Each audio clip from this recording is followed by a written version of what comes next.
E para a gente começar de forma bem concreta, nada melhor do que a gente já trazer um exemplo. Melhor, a gente vai trazer um conflitinho para a gente refletir juntos depois, tá bom? Então vamos lá. Nossa, esse síndico me irrita. Você viu o que ele fez hoje de novo? Dá para você largar esse celular? O que você quer de mim? Pô, eu quero conversar, Que acontece isso? um monte de coisa e você não tá nem aí. Não posso ler a notícia com sossego? Não pode ler a notícia. Fica Isso aí, já é um então. problema para você? Fica com o seu celular, então. Aliás, casa com ele, inclusive. Pelo amor de Deus, você não sai disso. Sabe qual é o seu problema?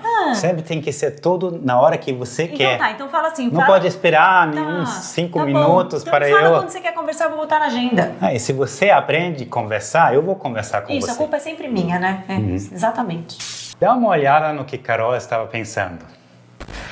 Mas que saco, de novo, ele não larga esse celular. Que inferno, ele não presta atenção nas coisas que eu falo, ele não se importa comigo, ele nunca me escuta.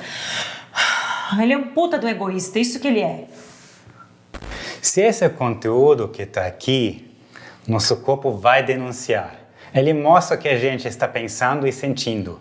Expressão facial, tom da voz, a energia vai sair pelos poros. E outro vai notar que tem uma bomba aí. E não falar nada e engolir a bomba também não resolve. Porque em vez de explodir, você implode.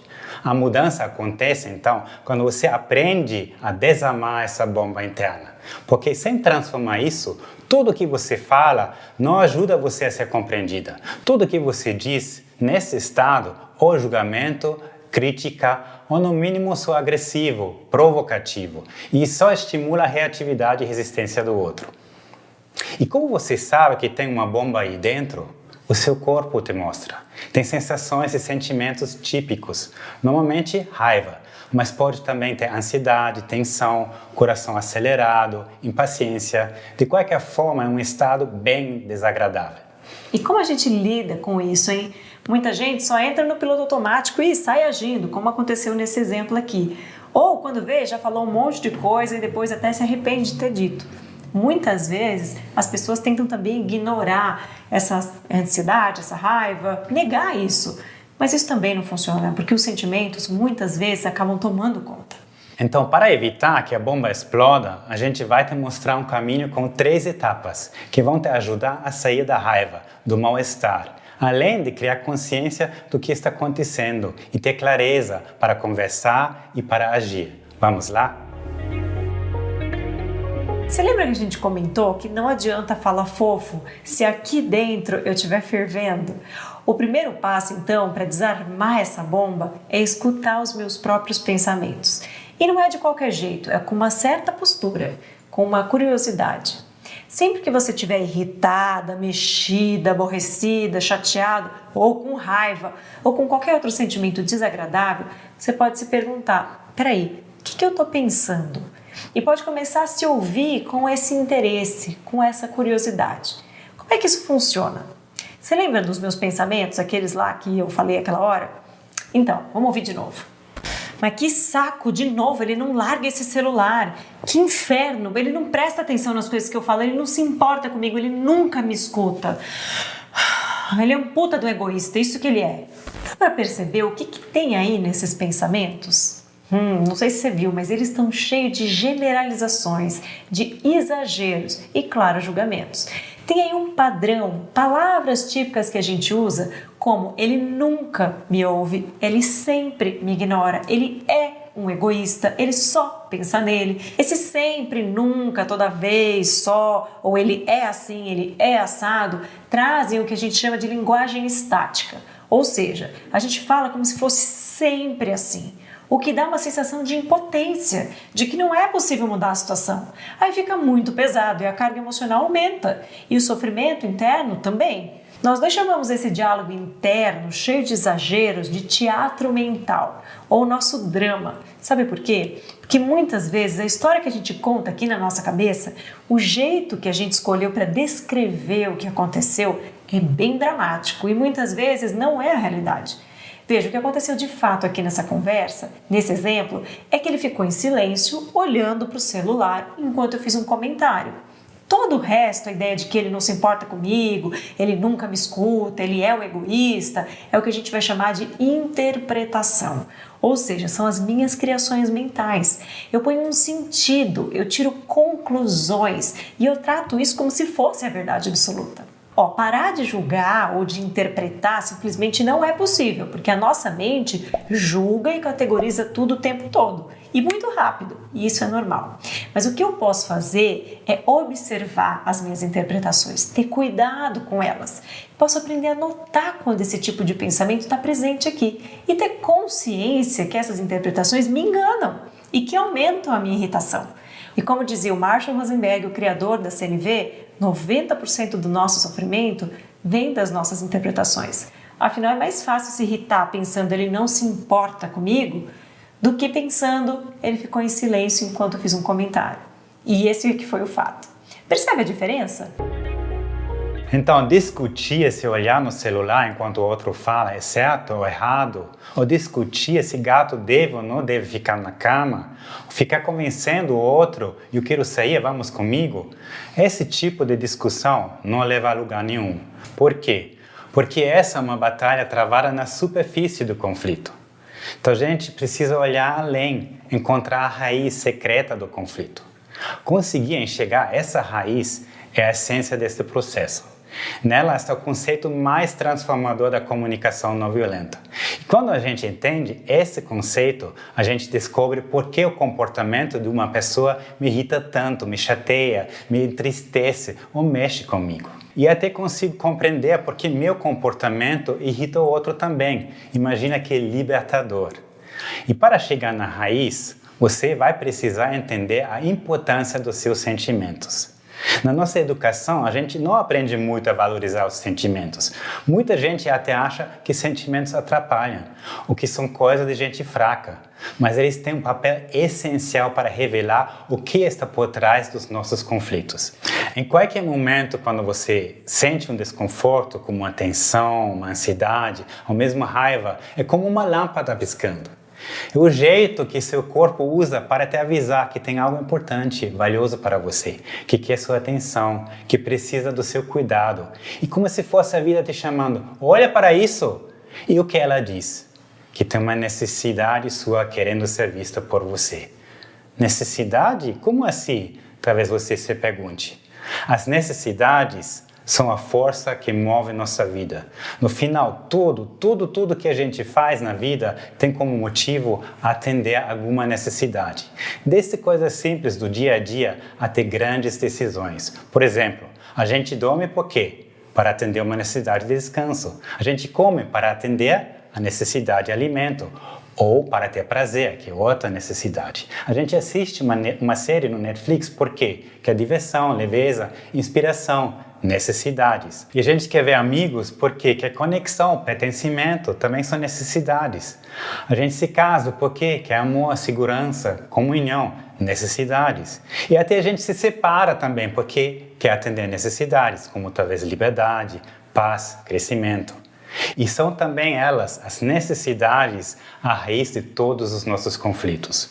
Porque meu incômodo no conflito é um aviso de que alguma necessidade não estava sendo atendida naquele episódio. Acontece que normalmente não temos consciência disso na hora do conflito. Ninguém ensinou isso para a gente. A gente muitas vezes nem sabe que tem necessidades, muito menos que elas estão por trás das nossas escolhas, estimulando nossas reações. E quando eu não percebo que uma necessidade minha precisa de atenção, é fácil eu começar a julgar o outro e colocar o foco da minha atenção em provar que ele está errado. Mas, na verdade, a solução do conflito está dentro de mim. E quando eu descubro isso, eu posso colocar minha energia num lugar mais eficiente. Em vez de apontar o dedo para o outro, posso ver como eu cuido dessa necessidade. Então, o que pode curar o conflito é trazer a consciência para o nível das necessidades. E, antes de mais nada, descobrindo as minhas necessidades não atendidas naquela situação. Eu trago atenção primeiro para as minhas sensações físicas e eu vou reconhecendo o que está aqui presente. Tem aqui uma agitação, um peito apertado, um nó na garganta. E investigando um pouco mais isso, eu tento agora descobrir os sentimentos que estão presentes. O que tem aqui? Aí percebo raiva, irritação. E olha que interessante, o sentimento mais comum nessas horas é raiva mesmo. Mas se estou com raiva, posso me perguntar, o que tem além da raiva? Porque a raiva é como um cobertor que me protege e deixa mais forte. Mas embaixo dela tem quase sempre outros sentimentos, mais sensíveis e vulneráveis. Talvez uma frustração, medo, impotência, tristeza ou outros. Eu perceber esses outros sentimentos mais sensíveis e me permitir sentir, vai ser mais fácil enxergar a minha real necessidade.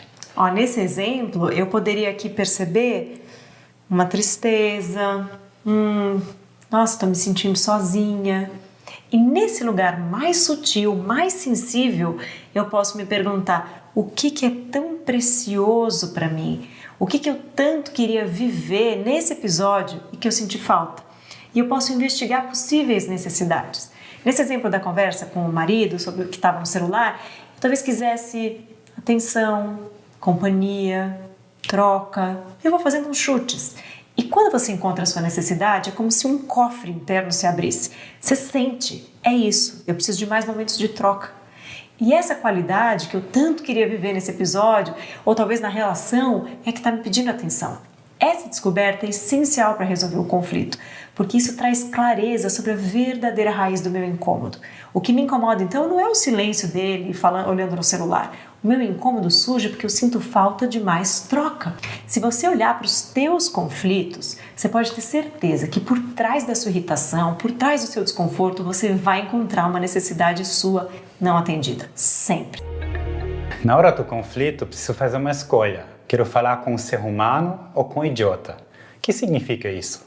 Se eu escolher conversar com alguém achando que ele é um folgado, ignorante, egoísta, ou seja, colocando esses rótulos, eu acabo desumanizando essa pessoa. Nem enxergo mais uma pessoa, vejo só um idiota. E isso de cara aumenta muito minha irritação e também minha agressividade. Afinal, é muito mais fácil atacar um idiota do que um ser humano como eu. Naquele exemplo, eu posso me perguntar: o que será que moveu o outro a fazer o que fez? Por que será que ele não respondeu a minha pergunta e ficou olhando no celular? E eu posso imaginar necessidades que ele estava tentando atender. Será que ele já não tinha mais vontade de conversar sobre temas mais difíceis agora? Então ele está precisando de leveza, de diversão, que são exemplos de necessidades? Será que ele quer um momento sozinho, para si? Será que ele está com foco em outros problemas? Então ele quer ter foco para resolver.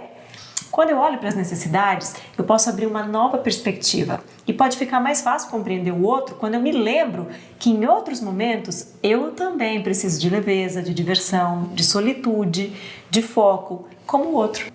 Veja, compreender não significa concordar. O aprendizado aqui é que eu posso compreender o outro que está tentando atender uma necessidade, mesmo quando eu discordo da atitude dele. E é claro que dependendo do que a pessoa faz, eu também posso tomar outras medidas. Eu posso me afastar, posso me defender, posso chamar ajuda, o que for.